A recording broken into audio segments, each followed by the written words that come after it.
Welcome to Unapologetically Sensitive, where you can learn, relate, laugh, and maybe even live a bolder, brighter life. I'm your host, Patricia Young.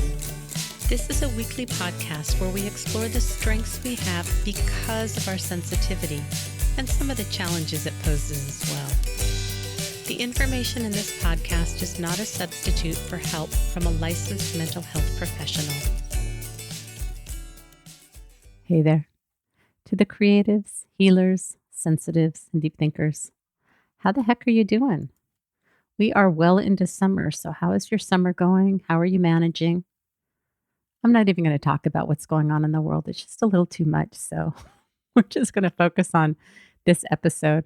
I'm really grateful. I'm going to talk to you a little bit about animal communication, and I'm using buttons to communicate with Maizy. It's fascinating. It's amazing. And then Jen and I hopped on and talked a little bit about what it's been like for her to observe in this process. And I think you're really going to enjoy it. So let me tell you specifically what you can expect in this episode, and then I'll kind of move a little bit more into the specific information. There are buttons that animals are using to communicate. You record words on the buttons, and dogs can string together 4, 5, 6 words to explain incredibly complex ideas. Now, that's not where we're at, but I've always been fascinated with animals and training and attuning with animals. What Jen and I talk about also are some ways that you can learn to read dogs' body language, how you can attune with animals, even if you're not interested in the button communication. But it's just been a fascinating experience. So I want to try and tell you a little bit about this. So I'm going to be transparent with you. I am not able right now to sit down and record without having notes. I sat down and recorded a 30-minute episode and went back and listened to some of it and thought, I can't do this. So I did make some notes for today, and then Jen and I hopped on. So hopefully you will get a little bit more of a cohesive podcast today. But it's been a little frustrating. I used to just be able to sit down and record, and I just can't do that right now. I saw the use of these buttons where dogs press buttons with specific words to communicate: hungry, treat, outside, park, animal, tug, mad, concerned. And it's fascinating to me. And what I'm going to do is I'm going to list at the end some Instagram and TikTok accounts if you're interested. I know that Bunny the Talking Dog, her handle is What About Bunny, also has a YouTube channel. And all of these will be in the show notes. So whatever podcast player you listen to this on, you can scroll down and everything I'm going to talk about will be into the show notes. I've also seen dogs, cats, horses, guinea pigs, and pigs also use these buttons. Initially, it's called AAC, which is augmentative and alternative communication. These are all the ways that people can communicate other than talking. And my understanding is that with the buttons that we're using with these learners, it's called AIC, augmentative interspecies communication. So early on when I had Maizy, I took her to Dog Beach and I met this woman, and I'd already seen a lot of videos with dogs communicating, but she told me about this book that I would strongly recommend, even if you don't want to use the button training, but you want to learn more. It's called How Stella Learned to Talk by Christine Hunger, like I'm hungry, hunger. She's a speech therapist, and she worked with kids and people who used AACs, the augmentative and alternative communications. And she was thinking about, could she use this with her dog? And that's how this all came about. And I wish I had more information about the studies. I've reached out to Fluent Pet, which is who I got my buttons from. Amazon also has them. I'm part of a research study. I'm not. Maizy is part of a research study at UCSD. We have an app where we log down all of her button presses and all of the modeling that I'm doing with her. And they have a great community. And I've reached out and asked for some statistics. So if you're interested in this topic and you want to follow along with our progress, I may do an interview with somebody else who's been using the buttons longer than I am, and I can include a little bit more of that research information. If you're interested in a Facebook group, it's called Sound Button Training for Pets, Dogs, Cats, Fluent Pet, AAC. This group has been really helpful for me. And before I bought the buttons for Maizy, I was kind of on the fence and was so afraid I wouldn't use the buttons. And I posted and they're like, somebody please help me. And they were so encouraging. So it's been nice to follow along. There's also a community through Fluent Pet. I think it's called They Can Talk. And I'm not sure if it's accessible to everybody or only people that are in the study, but it's been nice to have the support of other people that are following along the process with their learners and how do you get through the little bumps and stuff that you have. When I read this book, How Stella Learned to Talk, and I'm not going to use the language correctly, but she talks about using the larger words. So I have a button for play. Instead of putting ball, bear, tug, we talk about the larger words to communicate. When she drinks, I say water as opposed to drink. So you want them to generalize the larger words outside. And that helps them to learn I just keep saying the larger word. There's a more appropriate term. And then you can use more specific words for them. So before I even got the buttons, I started talking to Maizy about, Maizy, outside walk now. And then we use all done for the walk is done. Maizy, walk all done. Or if she's drinking, I'll narrate. Maizy, drink water now. Maizy, drink all done. Maizy potty now. Maizy potty all done. Maizy go outside. She comes in, outside all done. When we would take a walk, I would say, Maizy, Patricia, walk now. And she has a bear that she loves. So when she plays, I'm sure if our neighbor hears, I'm sure it sounds crazy because I'll say, Maizy, Patricia, play bear outside now. Maizy, happy? That I'm constantly modeling the language that I want her to learn. And one of the people that I follow, What About Bunny, once pressed something like, ouch, stranger, paw, which meant that there was something foreign, a stranger, in her paw, and it hurt. And it turns out that there was a burr or a sticker or something. So I'm teaching Maizy her body parts. And when she's in my office, I come into the office, I say, let's go to work. And she comes into the office, she settles. And when I'm done, I look at her. She always raises her legs so that I can rub her belly. And so I've been teaching her body parts so that eventually we'll add buttons for her belly, her nose, her ears, her mouth, so that she can tell me. When I play with Maizy, and this is your ears, this is your nose, this is your belly, these are your paws. And I think my husband has heard it. And so he plays with it and he goes, these are your ears, this is your nose, these are your paws. He plays really rough with her. And so I have this video of like, this is how I train Maizy. This is how my husband trains Maizy. But it's been really fun for us to be working together with this. So you can either get the Amazon buttons or the Fluent Pet buttons. I went with Fluent Pet because it's just what I did. They come with, they're called hex tiles, and I think they may be octagonal. I haven't really counted. They've got 6 cutouts for the buttons. They give you the buttons. They give you a list of stickers that you can use for the words, and then you can record the words that you want on the buttons. It's very easy. There's a little switch. You flip it to the left, you press it, you hear a beep, and you say whatever word you want. You release the button, you switch to the right, and the button is recorded. It's very, very simple. I planned out the words that I wanted to use. I asked somebody who was in the group for their list because I wanted to organize each tile by feeling, doing, places, questions. So I really wanted to map it out beforehand. And even when I got the buttons, I still waited until I could figure out how I wanted to map it out. And for me, I've chosen to put 3 buttons down at a time. There's a tutorial on how to get your learner, that's what they call them, learners, to press with their paw. Before I even decided I was going to do this with Maizy and we did some training, I learned how to teach her how to touch a target with her nose. And in the meantime, because I didn't have a lot of tricks, I make her touch my hand with her nose a lot of the time for reinforcement. I watched this tutorial. I tried once or twice to get her to touch a target with her paw. I couldn't get her to do it. As you'll hear in the conversation with Jen, I get discouraged and give up very easily. And I just thought, it would have been easier for me if they would have shown a video of a dog that was struggling to do it as opposed to a dog who already knew how to do it, because then I felt like I would have been able to know what to do if you try and get them to touch it and they do other stuff. I just trusted when I got the buttons and put them down because they're sensitive enough. You can use them with cats. I've seen them used with hamsters, that the dog can touch it with its nose. And so I just trusted, and she figured it out how to use her paw. We're also part of a study with UCSD. I think I already said that. And I get these questionnaires every couple of weeks, and it asks about, is she right pawed, left pawed, or does she use both? My dog happens to be right pawed. And she happens to look at the buttons when she presses them. That may change over time. It's just funny. They'll ask me questions and I have to go back. We got a camera so that we can record her presses, which has been really helpful because sometimes there's so much going on that I can't remember the sequence. And it's been nice because I'm using the video on social media.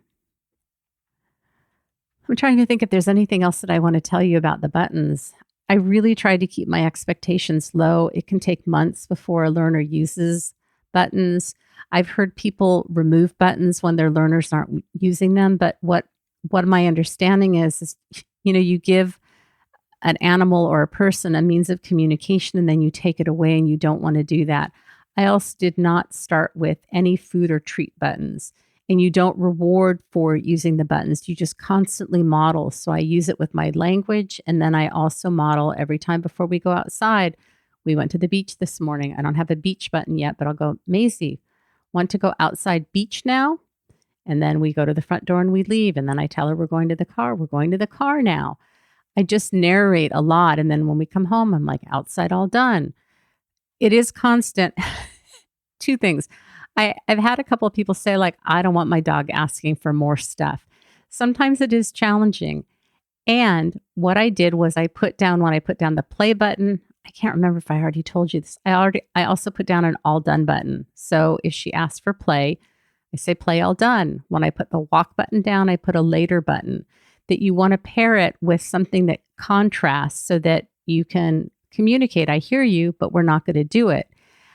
I have to tell you, though, that she asks for play a lot. And what I found is that when I go outside to play with her or I play inside, she really doesn't want to play for that long. It does mean that I don't relax in the chair as much. I do need to get up, but I also feel like it's really helped me attune with her and to be more present and to listen to what her needs are and to be responsive. I don't know. It's really been fascinating, but I've been very surprised how people are like, ugh, I don't want to know what my dog wants. I don't want to have to be giving them more. And I have to remember that I'm in a very different place in my life, that my kids are launched. I'm in a pretty settled place. My husband just retired. So I really have a lot of privilege in being able to focus more time and energy on Maizy right now. But I do feel like we are much more connected. I feel more tuned into her. I don't know. It's just been a really fascinating and amazing experience. And you'll hear me talk a little bit more about this with Jen in the recording that's coming. So, and now on to my conversation with Jen. Hey, Jen, how are you? Hi, Patricia. I'm hanging in there. Yeah. You want to talk about what's going on or you want to just jump in? Well, let's just jump in. All right. I was poloing you this morning. I mean, I'm really good about driving, keeping my eyes on the road. I got on the freeway to go north. I'm poloing you. I said a dirty word and then realized I was going the wrong way, got off the freeway, like hung up, got on the freeway going the other way and realized I had been going the correct way. So I had to get off the freeway and get back on the freeway. So I'm just, not super well integrated today. I think I have done that. I have had that experience. It is so frustrating. That's not typical for me. And so to be that distracted, anyways, so we'll see how this goes. I'm curious to know what your thoughts were when I talked about using the buttons with Maizy. And because I've been so excited about it, I shared the early videos and stuff with you. So I'd just love to get your take on it because you've been with me through this journey. I was so excited. I mean, I definitely was that little kid that wanted to communicate with animals. Mm-hmm. And when you first started talking about it, I had not seen it. And I was so enchanted. It's magic. And I'm very excited for you. I did download the book and I don't know that I have the space in my life to give it what it needs, but would love to do it with my own dog. I am excited and really any updates are welcome. And I love following your journey with this. I think what you're doing is wonderful. Thanks. I had thought about asking like my husband and my kids to record what they thought of it before I started because I don't think that they're like, whatever. And that I think as HSPs, we get really excited about stuff. And it's very possible the people in our lives are equally as excited, but they're just not as enthusiastic. But I think there was some disbelief that I could do it or that it would work or anything like that. I think the first time Maisie hit the button play on her own, I was just like, yes, yes. And Steve was like, what? I'm like, she hit the play button. She hit the play button.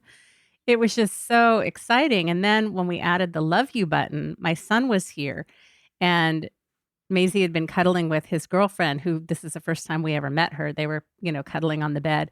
And he wanted to see if she'd use the button for play. And he asked if she wanted to play. And she kept looking in the room and then she goes, love you. I'm like, oh, you want to go cuddle with Drew? It's been fascinating. And then one night she was asking me repeatedly to play. So when we put down the play button, we also put down the all done button so that want to be able to honor their words, you have to be willing to do what they want. And so I could play with her, but I could also say play all done. And Steve was in the other room. So he had no idea she was asking to play. And I was just, I was done. But I went in and asked, are you willing to play with her? And he said, yes. And she heard this conversation. I said, Steve will play with you. She came back, she hit the love you button and she looked directly at Steve. Oh my goodness. I mean, how sweet is that? It is just so, so sweet. I can't even stand it. My favorite, well, not my favorite one. They're all like my favorite one. I'm really just having so much fun following this with you. But the one that I saw recently when she hit the bye button and then just walks right out of the room. That cracked me up. It's so funny. This was the second, we put the bye button down on a Thursday and on Friday. Well, the first one was I hit the outside and the walk button. So I said, Maisie, want to take a walk outside? And I hit walk and outside. And then she hit bye. And I'm like, bye? And then I thought, when we leave, we say bye. So she had connected. This is where you start seeing they're making connections that bye means outside. She said bye. And I'm like, yes, bye. And then she hit the outside button. So she connected bye with outside. Later that evening, she was asking me for a walk or play. I can't remember which one. And I said, all done. And then she hits bye and she literally turns around and goes in the other room. And again, we only model bye when we leave. We usually go, bye, love you, Maisie, love you, Gracie. So the fact that she used bye in the context of being indoors to go in the other room, she's like, I've had it with you. Like, you're not going to play with me. Bye, I'm out of here. I love it. I do. I love it. I love staying curious and pushing the edges of this question. Like, dogs don't have expressive language. And if we can I know that they know what we're saying. And Coco is my dog. She definitely is trying to communicate with me and she gets pretty frustrated. Sure. And intent on it. And to give them this means, I am, I don't know. I'm just so excited for you. I'm excited for Maizy. I want it for my own dog over here because I know she's got a lot to say. And I love staying curious and just seeing what the limits and assuming that we don't know the limits. Yeah. And the book that I recommended, How Stella Learned to Talk, this author who's a speech therapist talks about imagining the possibilities with your dog. So to reframe it as opposed to kind of like, well, they can't talk, or I know our dogs will whine or they'll go to the door, that there are ways that they communicate, but to really start having that curiosity and looking for the communication. It's interesting. This is not about the buttons, but it is about attunement. That I was in the office yesterday just doing some work and Maisie started to bark like crazy, like danger barking. And I couldn't figure out what it was. So I'm like with Timmy in the well, take me to the well, Timmy, or Lassie, where's Timmy? Did Timmy fall down the well? I'm like, show me, Maisie. And she didn't really lead me anywhere. We went to the living room and I'm like, use your buttons. I don't know what she could have used on the buttons, but I gave her that chance. And then I realized that you have to go through our kitchen to go through to the dog door to go outside. And my mom had gotten us a watermelon in the morning and there was a big watermelon sitting on the counter. So I thought, I wonder if this is it. And I put it on the floor and she would not come in the kitchen. And again, that frantic barking, like danger barking. So I left the watermelon on the floor. I went into the dining room and just went and talked to her and pet her and said, are you scared? I'm here. You're okay. It's all right. I thought, I could pick her up and take her to the watermelon. But again, having that respect for who she is and where she is. So I went back into the kitchen and fortunately my other dog was in there. She's not concerned about watermelons. And the words that I use with the dogs to build their confidence is check it out. And my husband came in because he'd been outside and he heard her barking incessantly. So I told him what was going on, and eventually she came in and she sniffed it and she was okay, and I told her, "Good girl," and I put it up on the counter. She went outside, and then when she came back in, I took it down again just to help her be familiar with it, and she was fine with it. She's a very barky dog, and her barking is very piercing, and so we haven't really figured out a way to manage her barking. I mean, people have said use a spray bottle, use pennies in a can, and or a shock collar, and I'm not so sure that that is in alignment with what my values are. But I was so grateful for this idea of being curious and being attuned, and who would have thought that a watermelon on the counter was what she was afraid of? But we have these beautiful opportunities to really try and attune and get curious, and then it builds confidence. Yes. Oh my goodness. That's so beautiful. I really love how you are presencing with the dog, and I really love your values and how you're being led by your values here. It's making me think a lot about parenting, and because I signed with my little ones when they didn't have expressive language. Mhm. And when you hear what little kids, how they're interpreting the world versus making assumptions about how they're Right. interpreting the world and staying curious, Right. I think that that's amazing. I remember Coco being afraid of some things when I first got her at 6 months and Mhm. having to build her confidence. And yeah, I mean, they pick up energy, like they're energetic beings too.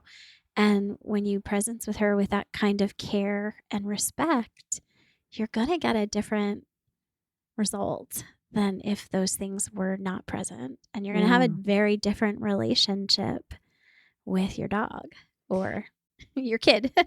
Well, and it's interesting because I worked as a sign language interpreter before I was a social worker.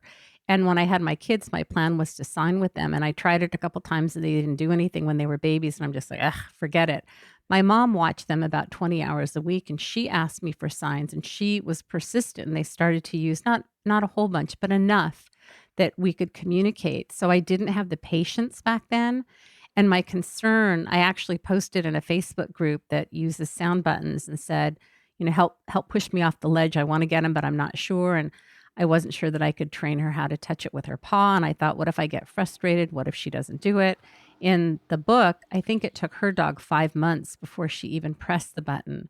So I really went into this trying to be patient because I know that I can, my threshold sometimes is like, forget it.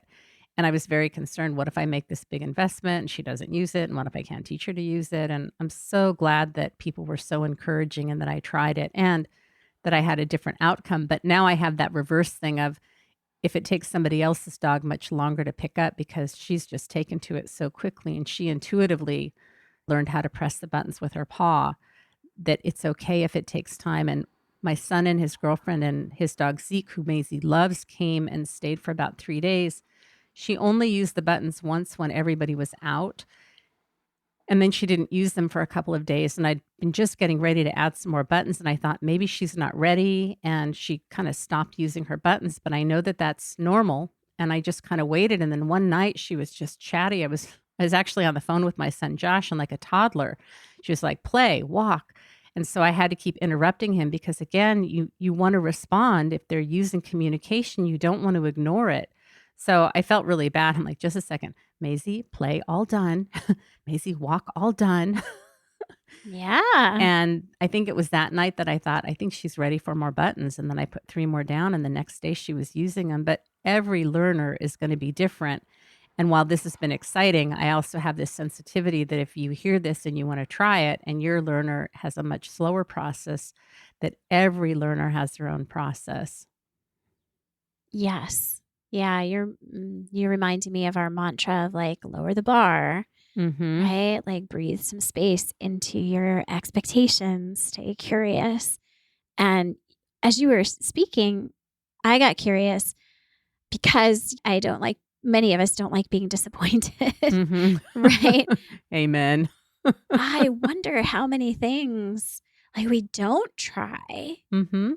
because of this fear that it won't meet expectations or that we'll Yeah. be disappointed. So I'm so glad that you went for it. Uh, it is so enjoyable for me to watch. It has really been it's been fun, and what I think I really appreciate is it feels like the connection that I have with Maisie has Oh, there she is. You're okay. Thank you. On cue. I really feel like I have a deeper connection with her, and I feel like she trusts me. She looks to me for things, but I've also had to foster that security outside of just the buttons with the thing like with the watermelon. And I actually went to a friend's house yesterday who has a pool, and Maisie was down with me down by the pool, and we were near the deep end, which is deep enough for her to drown in, and she had a pool cover on, and Maisie didn't know this, and Maisie walked on the pool cover and started to sink, and I had just been talking to a friend about a woman who had a dog on her paddleboard, and the dog didn't have a life jacket, and the dog fell off and actually drowned. So, of course, my mind is like, I don't wanna see if she can swim, and I jumped into the pool on top of the pool cover, grabbed her, and she swam to the side. She had gotten to the edge, and I have some scratches on my arm, but I didn't even realize it. Got her out of the pool. I hopped out of the pool, but we hung out by the pool, and she stayed by the pool. I actually thought she wanted to get in the pool because she really kept coming up close to me, and she could have left the whole pool area because it's a very large yard.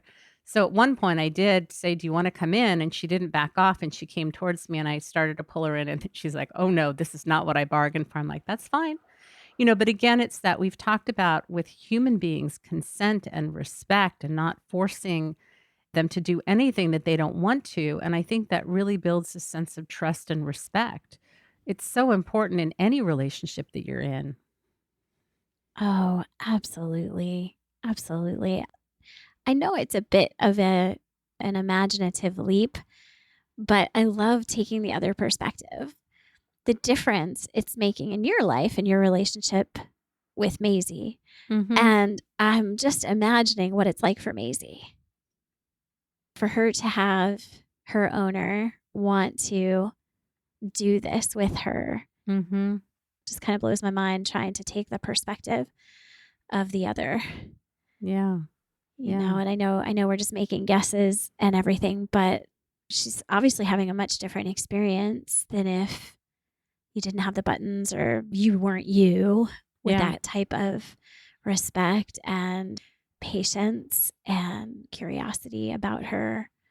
So just yeah, when I come back in my next lifetime, I want to be your dog. Okay. Could you be a little bit more affectionate with a soft coat? Yes, that sounds good. It's really interesting. I'm doing a lot of research on body language, dog body language, because she's not a super affectionate dog. Initially, she wouldn't even come when I would call her just for pets. Now she does, and she gives me kisses, and she's more affectionate. But I was watching her today when I was petting her. Like, does she give me the whale eye, which means that they don't want to be pet, and are her ears pinned back, or are they calm, and is she leaning into me?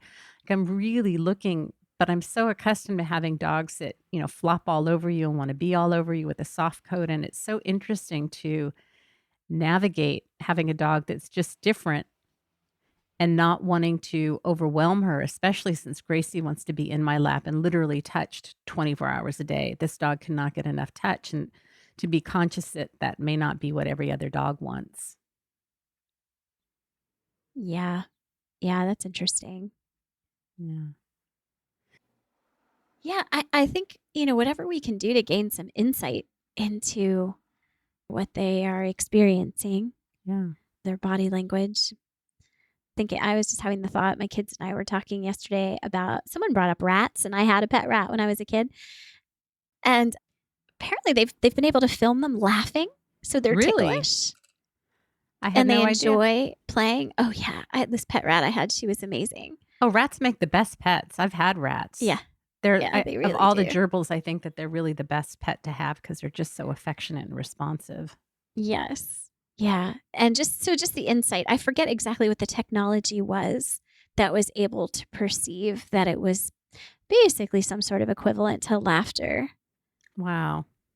Well, it's funny, I was noticing today too, and again, this is part of the attunement, so even if you're not gonna use the buttons, that I take Maisie to the beach, and when I bring her home, I have to hose her off, and she generally does not like being touched. Like, she doesn't like her paws being touched, and when she was a puppy, I really worked on touching her nails and her paws so I could get her groomed and her face and her nose, and she would make noise when I did it, and she just does not like the hose, but I have to hose her off when I come home, and I noticed today that I didn't have to hold her when I was hosing her off, And when I towel her, she makes, I can't tell if she's playing or if it's, I don't like that sound.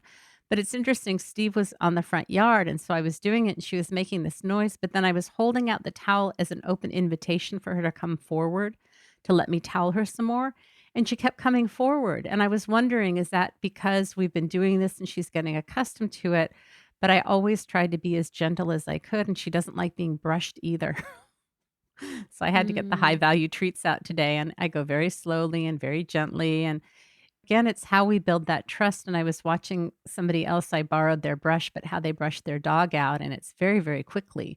And then when I had their dog and took their dog to the beach and was brushing the dog out, I did it very slowly.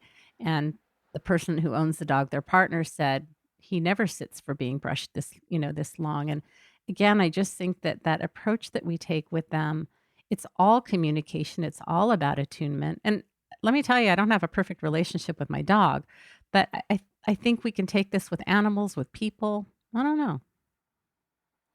Oh, I think you're right. Absolutely. I keep looping back into my head of just, again, with children and the energy with which we approach them. Yeah. And I have a ritual of brushing my daughter's hair every night, and I braid it. Mm-hmm. And, she's got really, really long hair, and That's what getting I was thinking. frustrated with a Yeah. knot, like, it can be Mm-hmm. a very different experience. And when we made it a ritual to enjoy instead of a chore to kind of get through, Mm-hmm. because, that can be, I don't know, it can be a miserable experience, or it can be a real connective one. And the Yeah. action is the exact same. The only difference is the intentionality and the presencing that you bring to it. Well, and with your daughter, if the goal is to get her hair braided and you're focused on whether she's sitting still and whether you're tangles, it can be frustrating. But if the goal is to connect with her and you're going to braid her hair, then it's a whole different experience. I do want to say it's very hard as parents when you've got kids and toddlers and it's nighttime and you're trying to get through the routine. And I can remember with my kids putting their shoes on before we went out, and then they'd take them off, and I'd lose it because I had two kids, two sets of Mhm. shoes. People Mhm. would say, don't put on the shoes till you get there. But, that frustration. So I just want to acknowledge that if you are parenting, it's not always as peaceful and easy, and it can be really Oh, yeah, challenging. neither is every, brushing and braiding session Yeah. either, right? Yeah. Yeah. Well, I think that's all I have. Do you have anything else before we wrap it up? No, thank you so much for having me here with you, and I look forward to the next update on how Maisy's doing and you're doing with your communication. Thanks for your excitement around this. It's really been fun, and especially in this time in the world that we're living in, it's really nice to have something that's novel and fun to focus on, just to break the bleh of it all. Absolutely. Yeah. Yes. All right. Thanks, Jen. Have a great day. You too, my dear. Bye. Hey again. So I'm curious to know what you thought. I'm wondering if people tuned out because they're not interested. That's okay too. I can't be everything for everyone. If you have questions about this, it's just fascinating. There are all kinds of resources for you. I am certainly not an expert. I could not teach someone how to touch the button with their paw because their dog to touch it with the paw because I couldn't do it. I've been really blessed in my experience that Maisy's taken on to it really quickly. We may run into some speed bumps. I really was afraid in the beginning. What if I spend the money? What if she doesn't use it? What if I give up? What am I going to do? And I thought, well, I guess I turn around and sell the buttons. But I did have a lot of fears around it. And I'm sure that I forgot to tell you some stuff that was important. And I'm sure I repeated myself. It really has been an amazing process. There is also a show on Netflix called The Hidden Lives of Pets. I watched one episode and didn't see, I thought it was going to have one of the animals using the Fluent Pet buttons, and I didn't see it. I did a Google search. It may be season 1, episode 2 that's on communication, but I'm not sure. Some of the hashtags that you might want to look for if you're on social media is Fluent Pet, hunger, the number 4 words, hunger 4 words, also hunger, the word 4 spelled out, hunger 4 words. They can talk. Those are hashtags. If you follow me on TikTok, Maizy has her own account called Maizy Talks, MAIZY TALKS. On there, I think I've followed about 50 people, and most of those are people that are using the buttons. You can also go on Instagram. She's got an account, Maizy Talks. Both accounts are very small compared to on Instagram. I'm unapologetically sensitive. On TikTok, it's Hsp Podcast. But I am posting all of the videos of her interacting with the buttons. It's just been fascinating. And I am going to upload that video of Steve and I, how we talked to her about her body parts today. I'm trying to think if there's anything else that you need to know. Bunny the talking dog, I would follow. It's just fascinating. So I think that's all I have to say about the buttons. The next online Hsp course is coming up September 12th, and it will go to November 14th, 2022. Registration will start August 17th. There'll be early bird registration for a week, and on August 24th, the price will go up and it will end August 31st. If you're thinking about taking the online Hsp course, what I hear from other people is that it's been transformational, especially right now. What I'm hearing from a lot of just personal friends, therapists, COVID has just kind of changed how we interact in the sense of isolation and a lot of the hard things that are going on in the world. To be in a small, intimate group that is safe with other people that are wired like you.